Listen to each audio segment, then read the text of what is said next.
In 1922, the German Reichsmark was the world's fourth largest reserve currency. By November 1923, just 16 months later, it was worthless. It wasn't war that destroyed Germany's economy. It wasn't a revolution. It was debt monetization combined with institutional capital flight. The pattern was mathematical. First, the national debt crossed 150% of GDP. Then, foreign holders began quietly exiting German bonds. Then came the acceleration. When the Reichsmark collapsed, it happened in weeks, not years. 4 trillion marks couldn't buy a loaf of bread. And right now, the same pattern is unfolding. BlackRock, the world's largest asset manager controlling $10 trillion in assets, has just repositioned $2.1 trillion away from long-duration U.S. Treasury exposure. They're not holding press conferences about it. They're not explaining it on CNBC, they're just doing it. When institutions managing trillions move in silence, they know something the public doesn't. The question isn't whether a currency crisis is coming. The question is, what stage of the pattern are we in? This wasn't luck. This wasn't a coincidence. Economic historian Charles Kindleberger identified a 5-stage pattern that appears before every reserve currency collapse. He called it the sovereign debt death spiral, and it's been documented across 500 years of financial history. From the Spanish Empire to the British pound to every reserve currency that's ever existed, the pattern is mathematical. Let me show you how it works. Stage 1. Debt accumulation. A dominant nation issues debt in its own currency, and the world accepts it as safe. Borrowing accelerates because there are no immediate consequences. According to Kindleberger's research, this stage typically lasts 20 to 40 years. The debt-to-GDP ratio climbs past 100%, then 120%, then 150%. Warnings are issued. Warnings are ignored. Stage 2. Monetary expansion. The central bank begins purchasing government debt to suppress interest rates. This is called debt monetization. The Federal Reserve calls it quantitative easing. History calls it currency debasement. The money supply expands faster than economic growth. According to the Bank for International Settlements, when M2 money supply growth exceeds GDP growth by more than 5% annually for 3 consecutive years, the pattern is locked in. Stage 3, institutional repositioning. This is the silent stage, the one nobody discusses publicly. Foreign central banks, sovereign wealth funds, and asset managers begin reducing their holdings. They don't announce it. They don't crash the market. They quietly rotate out of long-duration bonds into shorter maturities, hard assets, and foreign currencies. Bloomberg data shows this happened in Spain in the 1640s, Britain in the 1940s, and it's happening in the United States right now. Stage 4. The yield spike. Bond markets break. Interest rates surge despite central bank interventions. The government faces a choice: default on the debt or print currency to pay it. They always choose printing. Always. This is the acceleration phase. What took decades to build unravels in months. Stage 5. Currency crisis. Capital flight becomes a stampede. Foreign exchange reserves collapse. Inflation moves from persistent to hyperinflationary. The reserve currency loses its status not through a formal announcement, but through global abandonment. According to research from the International Monetary Fund, the average time from stage 4 to stage 5 is 18 to 36 months. The pattern is mathematical. History doesn't repeat, but it rhymes. And right now, we're watching the rhyme scheme complete itself in real time. Let's examine the historical evidence, not theory, not speculation. Documented collapses that followed this exact pattern.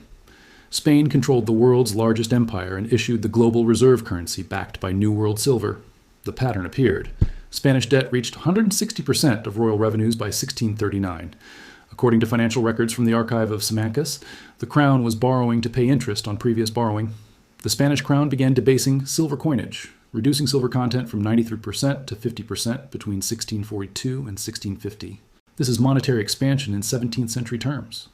Genoese bankers, the primary foreign holders of Spanish debt, stopped rolling over loans in 1647. They repositioned capital into Dutch and English ventures. Silently, no public announcements. Interest rates on Spanish bonds spiked from 5% to 18% in 1650. The crown defaulted for the 4th time in a century. The Spanish real lost 60% of its purchasing power between 1650 and 1680. Spain's reserve currency status transferred to the Dutch guilder. The empire never recovered economically. Within one generation, Spain fell from a position of global dominance to a secondary power status. The pattern was complete, but it didn't stop there. Britain emerged from World War II victorious, but financially destroyed. The pound had been the world's reserve currency for over a century. The pattern appeared again. British national debt reached 238% of GDP by 1947, according to Bank of England records, the highest in peacetime history. The British government forced the Bank of England to purchase government bonds to suppress interest rates. Between 1946 and 1950, the money supply expanded by 40%, while GDP grew by only 12%.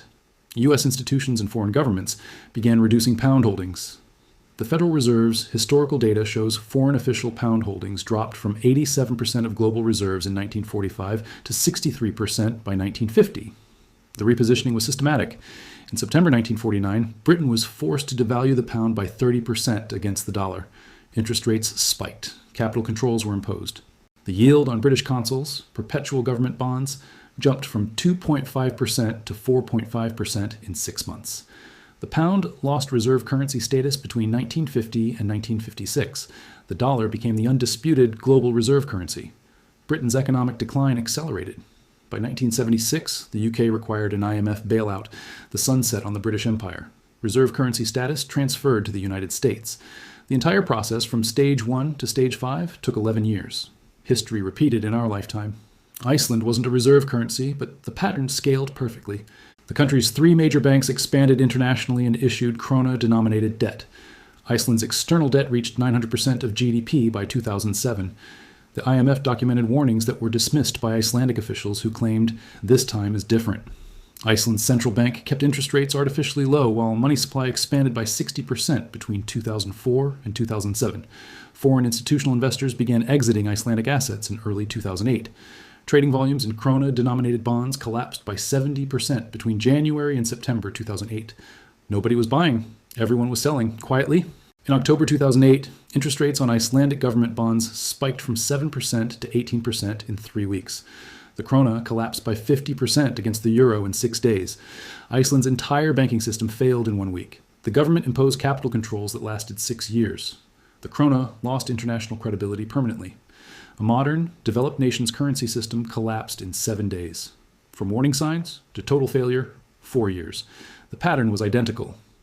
Now, let's examine something more recent, something that happened while most people were distracted by headlines.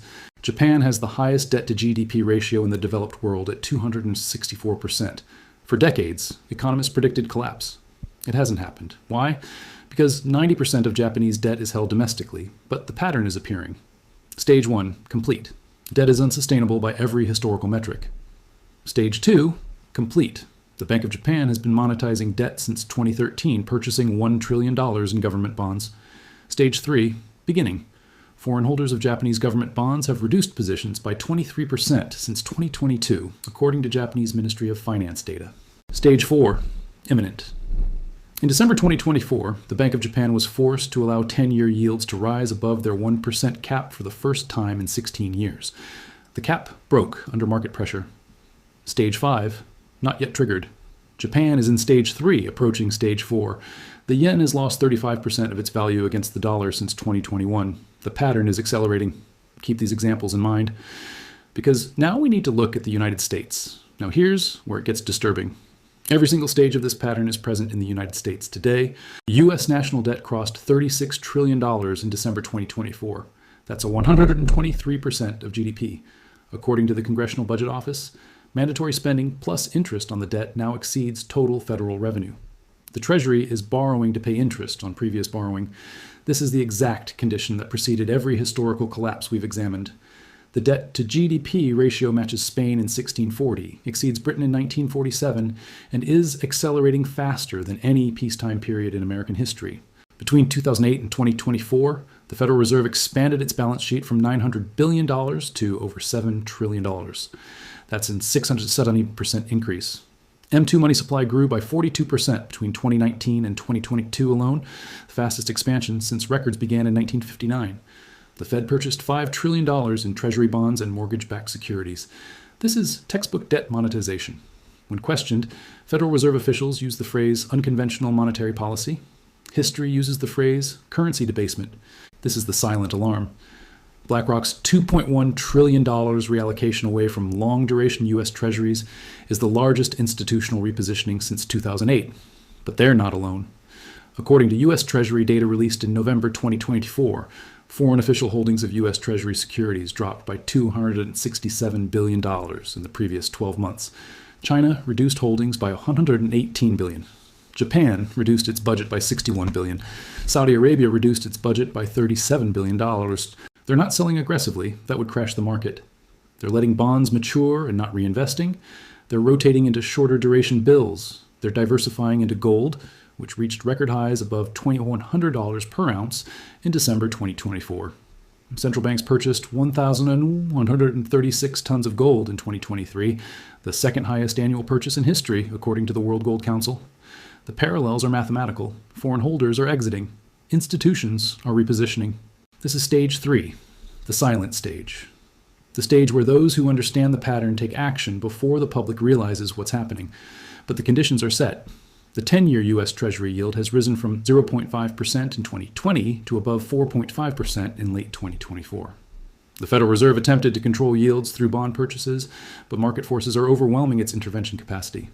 When stage 4 triggers, when yields spike beyond the Fed's control, the U.S. government will face the same choice every previous reserve currency faced: default or print. They will choose printing. They always do.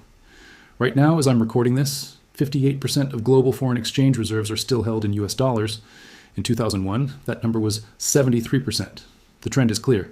The BRICS nations, Brazil, Russia, India, China, South Africa, are actively developing alternative payment systems to bypass dollar dependency.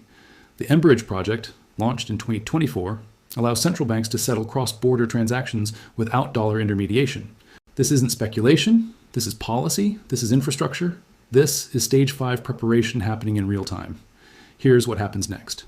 Between 2025 and 2027, the United States will face a forced choice: fiscal discipline that crashes the economy, or monetary expansion that destroys the currency. Political realities make the first option impossible. They will choose the second. When they do, we move from stage 3 to stage 4. The yield spike will be sudden. U.S. Treasury bonds, considered the world's safest asset, will experience pricing dislocations that shatter confidence. The Federal Reserve will restart large-scale bond purchases to suppress rates. This will accelerate foreign exit.